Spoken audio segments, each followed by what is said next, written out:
Pekan kabangai. Kay jang dapa, kay juk mato ko. Kakasin kay juk peng ko.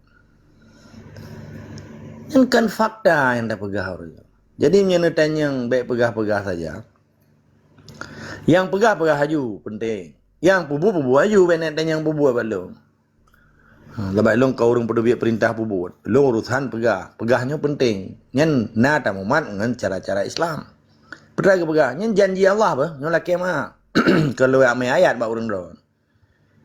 Janji Allah di muka bumanya. Manusia yang sabar dalam keadaan rugo ke pegah Allah. Kecuali urus-urus yang menasihati di jalan kebenaran dan sabar di jalan Allah. Wal asri innal insana lafi kusri illal ladzina amanu wa amilus solihati wa tawassaw bil haq. Haknya kebenaran itu. Demi masa manusia yang langkan kecuali urus-urus yang pegah hak roy, kebenaran roy. Urang Aceh ke berjuangnya ke tepat nang drone indak tugas ta putaka itu kum tuah ba yo ne. Be ya pekelabe le tungku Pancasila legam Pancasila.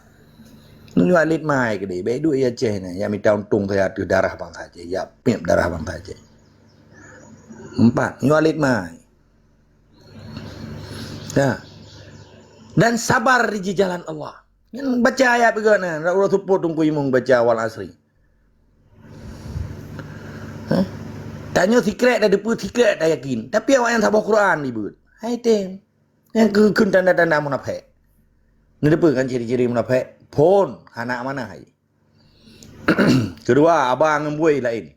Keleh hanya tem janji dengan binatang munafiknya. Nya ke dekun ku urang nya makna munafik. Kafir dan ingkar je. Ingkar ke sok pun ke Allah. Kedua kena indatui. Handai hatim berjahli nang Islam hatim perang li jalan Allah. Ketika bangsanya ni beragama Islam tapi jihanai pejak fisabilillah. Hatim dengar perintah Allah ji munafik dan kafir dan zalim ini. Tahu pegah anjing pegah. Kan long pegahnya Quran pegah. Baik framing. Oh urung kun kapi koi pegah lebih. Nyan ngaram jadah mereka pegahnya. I pegah fitnah ke nah. Kan long pegah yang long pegahnya. Long merno karena gore long wali tung kuasaan. Dan favorit long. Dan urang yang long bangga-banggakan. Karena lo anggap yang tidak ulama raya menurut long. Tapi ben nak tertel orang ron, urut orang ron.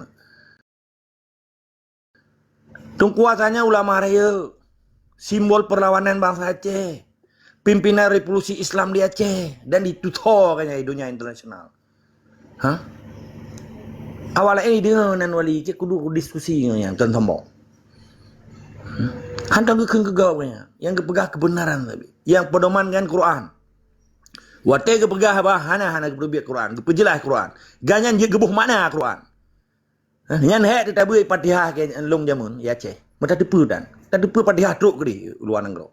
Waktu tabui ipu jelas. Sepe ihdinas siratal mustaqim. Tunjukilah kami ke jalan yang lurus. Ipu jelas ya. Bismillah apa arti? Kadang anak mek bismillah na itu apa arti orang. Buat ju ai mana apa-apa. Ni putra lah. Jadi yang tak pegahnya, yang ilmu hidung kum tuah, tuku baginda. Nya hana ilmu hanya nelawan kafir, hanya nelawan bangsa belah di laut. Ilmunya itu biar lambabah urang yang betul-betul gepegah pendidikan. Kan enggak pegah fitnah. Menyalon di fitnah diputar balik. Dipegalong longkun ku urang kafir. Kan longkun. Surah Al-Maidah yang Quran, kalam Allah, firman Allah.